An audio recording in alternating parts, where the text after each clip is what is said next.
Buenos días, hoy voy a exponer mi proyecto de resistencia de materiales. Mi nombre es Luis Pablo Cibaja Pérez, número de carnet 2015-088284. Para el proyecto se me asignó plantear y demostrar una solución para el siguiente problema. Se tiene un sistema que consiste de un eje sólido de cobre y un tubo de acero.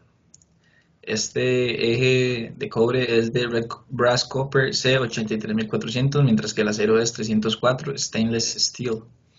Como se muestra en la figura, antes de aplicar la carga, el espacio entre estas partes es de 1 milímetro, es decir, el espacio entre la tapa y el tubo de acero, por lo que se puede observar que el eje de cobre es 1 milímetro más largo que el tubo de acero. Según las dimensiones dadas, determine la carga axial máxima que es posible aplicar en la tapa A sin causar la excedencia de alguno de los materiales. Y para el punto B, debemos repetir el punto A, incluyendo un aumento en la temperatura de 20 grados centígrados. Primeramente se obtuvieron y se recopilaron las propiedades físicas y geométricas del material y de los elementos, tal como se muestra en las siguientes tablas. Estos van a ser necesarios para los cálculos. Para la solución del problema se realizó una memoria de cálculo, lo cual es la resolución de todo el problema, la cual se mostrará a continuación. Para la solución del punto A, se realizó primero lo que es un DCL de la tapa, ya que es el elemento que percibe todas las fuerzas. Se realizó una sumatoria de fuerzas en el eje Y para hallar la primera ecuación que se puede ver en la pantalla. Luego de esto se realizó un diagrama de deformaciones para encontrar la ecuación de compatibilidad, la cual nos dice que la deformación del acero va a ser igual a la deformación del cobre más el milímetro que hay entre la tapa y el tubo. Antes de empezar a resolver ecuaciones y valernos de esta ecuación de compatibilidad, debemos asegurar que el eje de cobre se deforma lo suficiente como para que la tapa toque el tubo. Para esto nos valemos del esfuerzo de excedencia del material del cobre y encontramos la fuerza máxima que se le puede aplicar a este eje. Esta fuerza es de 197.920 newtons. Ya que esta es la fuerza máxima, con esta fuerza podemos calcular la deformación máxima que puede sufrir este eje de cobre antes de ceder. Esta deformación tiene un valor de 0,173.267 milímetros.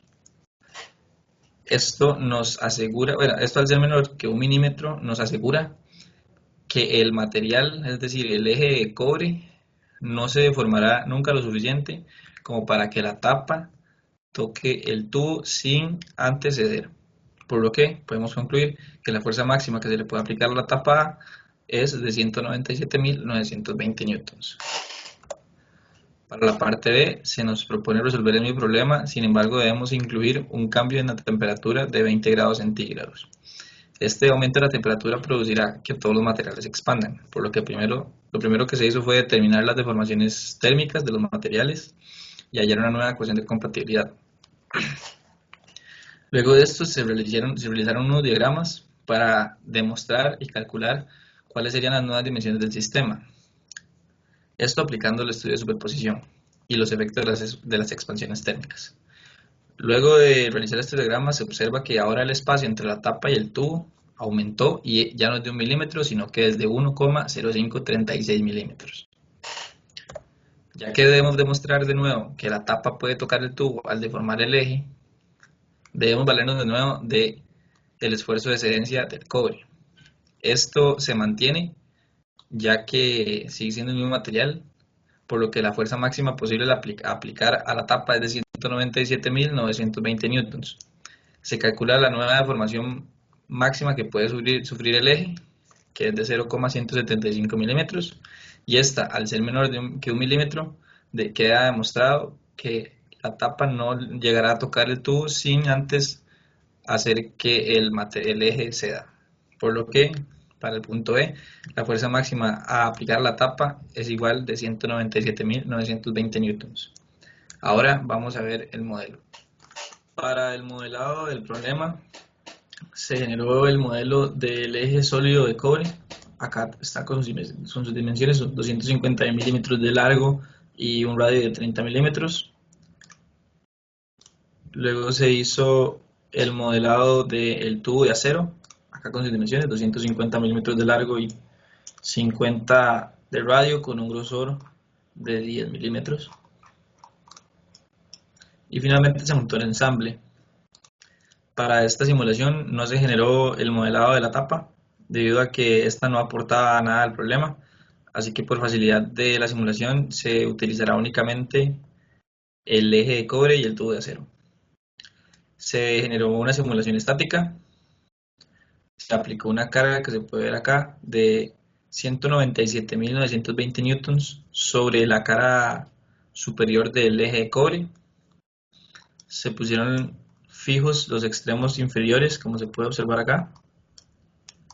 Y si observamos los diagramas, el diagrama de desplazamiento, podemos observar que con esta fuerza aplicada, ya que tiene una escala de 1 a 1, la deformación del eje de cobre no es suficiente como para igualar la altura del tubo de acero, es decir, el sistema no cerraría. También si nos basamos en la escala que tenemos a la derecha, el color rojo indica que en estos puntos la deformación es de 0,1725 milímetros, lo cual es muchísimo menor a 1 milímetro.